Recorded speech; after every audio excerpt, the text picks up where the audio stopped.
The main thing that I focus on when I perform a dumbbell press is getting my shoulders pulled together and back. So the way you do this is, instead of having your legs in front of you, walk them back a little, and this will allow you to be able to use them to raise your torso up and pull your shoulders together. Doing this will allow you to get a deeper chest stretch and overall more chest activation in the exercise. So from the bottom to the lockout, my chest is the only thing, not the only thing, but the main thing moving the weight.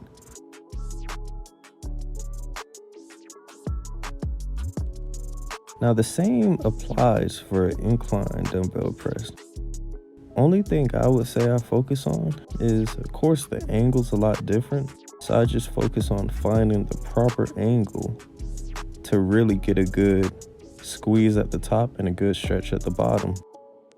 So how do you focus on something like that? Well, the answer is pretty simple. Just slow down the movement. Now, I'm not saying your tempo has to be as slow as mine throughout all of your exercises, but at least on the warm-up set. You will find going lighter in the weight and really going slower with the movement in a warm-up will often lead for better muscle-mind connection in your later sets. So this is my go-to exercise following an incline dumbbell or barbell press. Reason I like to immediately follow one of those movements because this is an exercise that I do mainly to contract my upper chest, and it works a lot better when you have already established a pump. If I had to just pick one, I would say the main thing I focus on when doing this exercise is pulling my elbows down and together. So basically, in a sense, I focus on grinding them as hard as I can against my rib cage. I don't get much of anything from stretching this exercise, so I spend half a second there. But the contraction being the main reason that I do this, I tend to spend about 2 to 3 seconds just focusing on squeezing my chest as hard as I can.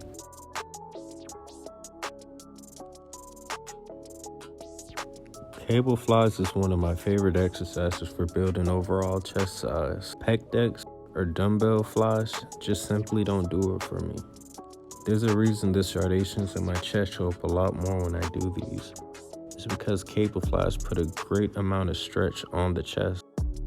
And for those of you that are wondering, the reason I do these at a decline angle is because decline has shown to have the most chest activation.